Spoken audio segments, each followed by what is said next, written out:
On August 25th, 2024, Team Heretics lost the VCT Champions Grand Final to EDG. For most teams, it would be an amazing accomplishment to even make the Grand Final of the most important tournament of the year. However, for Team Heretics, it was a soul-crushing defeat. This was the fourth time this year that Team Heretics fell short of winning a VCT event. They made it all the way to the Grand Final of 2 regional events and 2 international events, and lost every single time. But in all of these matches, there was one common factor. A single problem that Team Heretics were never able to solve, which haunted them every single time they played a grand final.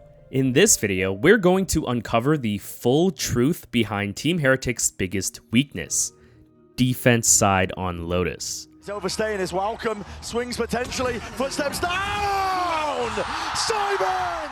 Thanks to Exit Lag for sponsoring this video. If you experience issues with high ping or general performance when playing Valorant, Exit Lag could be the solution for you. Exit Lag helps you diagnose problems with your gaming experience and solve them. They can help improve ping issues by using their AI route optimization and ensure your packets are efficiently sent in parallel by using their dynamic stabilizer technology. You can even monitor the quality of your connection through the Diagnostics Center in the app, which allows you to track the details of your connection. Getting set up is super easy. Just visit the link in the description, sign up, and download the client. And when you open up the client, you'll see a huge list of supported games. Just make sure that the servers you select are the same ones that you want to play on, and that's it. Exit Lag is now offering discounted multiplayer plans in the form of duo and squad subscriptions for 2 to 5 teammates that can all benefit from Exit Lag's features. You can try Exit Lag for 3 days using the link in my description or the pinned comment. Thanks again to Exit Lag for sponsoring this video.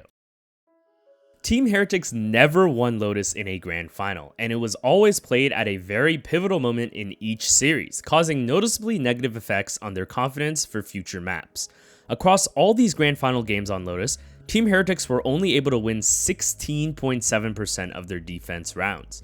If we extend this number to the rest of their season, Team Heretics were one of the worst defensive teams on Lotus in the entire world. This clearly indicates some major problems in their defense that every team was able to abuse. Lotus is and has always been an attack-sided map, and although this doesn't completely account for Team Heretics' win rate being so low, we can start by understanding what makes Lotus such a hard map to defend in the first place. Lotus is a 3-site map like Haven, which already spreads defenders more thin than usual. Haven is also slightly attacker-sided for the same reason, so what makes Lotus so much worse? The key is understanding how teams must rotate throughout the map. On Haven, for example, you can safely connect between all 3 sites using A-Link and C-Link as a defender. For the most part, these areas are not contested, so you're able to beat attackers when racing to the other side of the map in most cases. However, if attackers start to control front B or garage, now your rotates will start to get affected, and this is exactly why they are such important parts of Haven attack side defaults. The thing is, some teams on Haven may leave front B alone and base their strategy off of threatening A main control, which is perfectly viable because of how strong A executes are. Now let's think about how Lotus works. The ideal rotation paths involve A-Link through the broken door and B main through the revolving door. But A main and C mound are basically contested by attackers every single round, so just to have access to any good rotation paths basically means you need to fight for something as a defender. On top of that, if you lose control of B main on Lotus, you're not only going to get out-rotated by attackers through the revolving door, but it also becomes dangerous to freely rotate through B, just like on Haven, because you're going to be exposed to the B main angle. That means as an attacker on Lotus, as long as you're taking control of anything at all, you're doing something right, because you're denying a critical rotation option for defenders. This is why so many attacker side theories on Lotus depend on controlling A-Link or B main, and then abusing defenders on these rotation paths to beat them to open sites. Here's a round between Sentinels and NRG, where Sentinels are able to take control of C mound with a lurker in B main. This ensures that they have full control of the revolving door rotation path, but on top of that, they throw the deadlock wall into waterfall to completely deny rotates through C-Link and force the longer run through spawn. Now they can freely threaten executes of both B and C and are ultimately able to find a good opening onto C. If defenders play too passively on Lotus, they will automatically lose all the good rotation paths and are spread thin to begin with due to the map having 3 bomb sites. Given how Lotus works, some Heretics fans watching right now might already see a couple possible clashes with their playstyle. Defenders have to be aggressive in some way so they can defend their rotation paths and gather info, but Team Heretics usually prefer a more methodical and patient style which relies on attackers to make mistakes rather than forcing their control on certain areas of the map. In their first defensive round against EDG, we can perfectly see all the issues we just talked about come to light. Team Heretics start this pistol round quite passively. EDG are able to take full control of C Mound and work a lurker into B main without much resistance at all. Since Heretics have so little control of A main at this point, a single Clove Smoke, which blocks off sight and stairs, completely denies Heretics info in A main. Fade even leaves B at this point to help re-clear A. While all of this is happening, EDG have secured full control of the rotation path through the revolving door between B and C. Team Heretics are able to get some info back by re-clearing A main, but once EDG realize this, they immediately make sure to take it back with another Clove Smoke and Breach Flash. Now Heretics have lost complete control of both important rotation paths, and you can see the confusion going on between the rotators on Heretics, unsure where they should commit to. 2 Heretics players are also still on A, unaware that EDG are already moving into a C execute. On this timing, Kong walks onto C and is able to get a huge kill to start the round. This pattern happened multiple times against EDG, but also against all the other grand finalists who were all good enough to actually punish this type of overly passive playstyle. Gen.G on the attack. A 3-2 split right now. And Rienz is going to spot a little bit of what's potentially waiting on the other side. You have to assume there's more there. As the panel gets broken, the Suck will hang on to Texture for just a moment, but now all eyes turning towards B. Rienz has joined the fold, but it's just him and Benji Fishy here for now.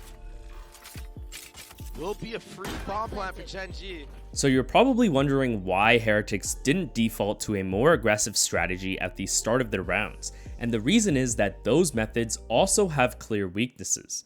Not only do you lose important utility, but you also risk giving away too much information. Against Gen.G, we saw Heretics force control of Rubble as soon as the round started. But what this does is immediately tell Gen.G that Raze, Fade, and Omen are all towards A. Now Gen.G have a long timing to punish the weak side towards C, while Heretics are scrambling to rotate and fill in their weaknesses. Raze gets caught trying to cross B main alone, and now they've left A side overly weak. Gen.G realizes this and they go back to re-clear A main, which causes the Omen to back off to avoid getting outnumbered. Gen.G ultimately uses this A side control to run another rotate back to C, while Heretics are always one step behind trying to catch them. This round just illustrates how easy it is for attackers to create a domino effect once they take control of one of these key rotational paths while defenders are completely out of position, but it doesn't always have to be this complicated. Here's a round against EDG where Heretics send 4 players to fight for A main and Rubble. Clove collects info that Heretics are stacked and pushing A, but instead of playing to out-rotate Heretics multiple times like Gen.G did, they just decide to hit C hard. EDG's comp is especially explosive with Neon and Breach, which makes punishing this type of defensive setup even easier. EDG looking to try and send it now. Nana Swarm drop down towards the feet. Here's a lot of util going to be used in kind. Boo! Only with the one. This is why mindlessly forcing aggression on Lotus doesn't always work that well, so Heretics have settled on their strategy to stay quiet and try to re-clear A main later on into the round. In this round against Lev, you can see that Heretics have 4 players towards A with 2 players in A-Link. Heretics are still planning to fight and defend the A-Link rotation path by using the Viper wall to create a pocket so they can run a trap, but they're just choosing to do it later on in the round so they aren't telegraphing anything about their setup. The issue is, attackers don't really need to push past this wall to gain control of A main if they already have control of rubble, and will only do so if they're confident about hitting A or splitting B. The best teams in the world will prioritize gaining more information before committing into either of these executes. It's very difficult for defenders to take back control of rubble once it's gone, so what ends up happening is that attacking teams will take the A main control from rubble, which still pressures Heretics, but then go on to get control somewhere else. This leaves Heretics out of position again, and while they're still preoccupied with A main, Lev transitions into B main so they can once again abuse the revolving door rotation path. You're looking at the likes of Benji to try and hold back the flood. They're on the way though, and the blender would have waited them. Look at the HP being dwindled down now. If they'd carried on, it would have been near on death. However, HP back up, they got a wall back in towards B, and you can see what Woot's trying to do, tries to fall away. When Lev ultimately decides to hit B, Heretics are in bad positions to fight, and we see them attempt to flood, but just have terrible timings to make it work. Instead of flooding like the round we just saw, another option is to accept that you've lost your chance to challenge and just set up for the full retake. Against EDG, a similar situation occurs, where Heretics 4-stack towards A to set up their trap. EDG takes control of rubble this round, which continues to pressure Heretics, but they never proceed past the Viper wall into trap territory. Again, while Heretics are still preoccupied with A, EDG leaves to worry about the rest of the map. They take full control of Mound and prep their execute for C, leaving Heretics completely out of position to defend the site. Benji Fishy is all alone when EDG starts to plant the bomb, so instead of flooding like we just saw against Lev, Heretics opt for a full retake situation. The problem is that Heretics have no good positions to actually run this retake, as all 5 players are just coming out of either water or spawn. There's nobody pressuring from the flank, which allows EDG to put their full focus on fighting the entry together.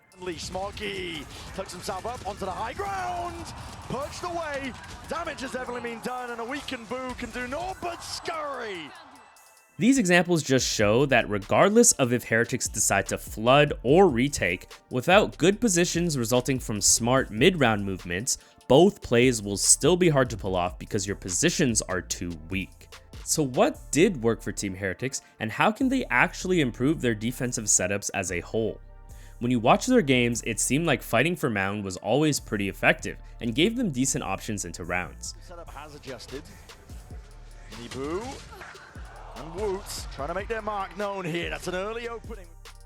Over-investing in a Mound fight usually means you'll lose A main control, but it doesn't necessarily mean that you'll lose control of site, and we've seen many rounds where Heretics give up initial control of A main anyway. They still have the option to re-clear A main later on in the round because they throw the same horizontal Viper wall. This leads me to believe that Heretics could have attempted more retake setups on A and used the C Mound control to create favorable positions prior to the retakes. In this round against EDG, Heretics take late control of Mound. They're able to slowly contain EDG and deduce that EDG are working into an A execute. Even though Heretics only have 1 player on A site for most of the round, Heretics are still able to rotate in and get a decent trade down back site due to their advanced information resulting from the C Mound control. This was just an eco, but Heretics had a really solid chance at winning the round if, for example, the flank just came in a bit faster. A different setup like retaking A could have helped Heretics, but if we take a closer look at all the setups they were trying, many of them could have actually worked if they made one main adjustment to their mid round: B main control. We can compare what Heretics were doing to some of the better defensive teams on Lotus like Fnatic or G2. In this round we went over earlier, Heretics are aggressively fighting for A main. This definitely creates a weakness towards C, which Gen G are actively taking advantage of, but this is okay as long as Heretics respond properly. The mistake wasn't to try and fight A main, but what they do after when rotating out. Take note how Raze rotates through A link, but Fade runs through spawn. Not only does it take way longer for Fade to rotate through spawn, but the best play at this point would be to challenge B main and check for a lurker to prevent attackers from controlling the revolving door. Fade has 2 prowlers to make this play with Raze, but unfortunately, Raze just takes a peek by himself, and this opens up the round for Gen G. Let's compare this to what G2 did against Paper Rex in their match. G2 aren't an especially aggressive team, but will still run some rounds where they challenge A main immediately. Once they have control of A main, they leave Omen to maintain control while Raze and Fade rotate out to quickly fill in weaknesses on the map. This is exactly the same thing that Heretics did, but watch how G2 have Raze and Fade rotate through A link together and clear out B main with a Prowler. Taking control of B main is crucial because it could be the key to not only winning a retake on C, but denying the free back and forth rotates from attackers. Here's another round from G2 against Paper Rex, where they start with the A main aggression and then rotate through A link. Fade clears B main with a Prowler, with Raze close by to help if needed. Now G2 have control of B main and the revolving door for the retake. Fade never even actually pushes through the door and just opens it to pressure Paper X, but this single action completely wins the retake. Watch how Paper X have their Fade dedicated to holding the push from door, but not only that, the rest of Paper X are extremely restricted in their movements on site. Omen and KO must hide from the door angles to avoid getting shot in the side, and they have to do this while the rest of G2 are pushing them from sight. Icy still going strong. Sees to the backside. We'll let them know that there's at least was no one there. And the rest of the team just looking to push together. It's all going to be on to one and well divide. Just compare how this retake from G2 went to the one that Heretics played against EDG. Remember that Heretics started this round by overstacking towards A, but they still had a great opportunity to take control of the revolving door. Omen even throws the ideal B main smoke, which prevents a lurker from crossing for free, so they know that the door side of B main is clear. But instead of Raze and Omen challenging C through the door like we saw G2 doing, they both rotate through water, and Heretics don't nearly have the same amount of pressure to run their retake. EDG can focus all their attention onto sight, and they destroy Heretics while they try to retake. This pattern was seen over and over from Heretics against the multiple grand finalists that they played against. Heretics completely ignored B main in many rounds, and took the longer rotation paths through spawn. You can easily imagine vastly different outcomes for Heretics if they were just opening the revolving door in some of these rounds. It really seems weird for them to do this, but I can think of one big reason why Heretics would be playing this way. It makes perfect sense if Heretics were committed to playing the statistics, and what I mean by this is that if we look at all the retakes played in the last year on Lotus, A and C have significantly lower retake odds than B, which has a retake percentage of 40. This might be why Heretics are trying to avoid B entirely, and just playing to ensure they're getting fights towards A or C. Sometimes map theory and statistics do not align, and this is just one of those interesting cases. Heretics really showed serious potential this year, and I really hope they stick together next year, fix their Lotus defense, and finally win something. Rians would have to pick up the pieces. He'd have to pull up a miracle. A double up discipline. EDG have a chokehold onto the sides. 13-9. If you made it all the way to the end of this video, thank you so much for watching, and I hope you learned something about Lotus today.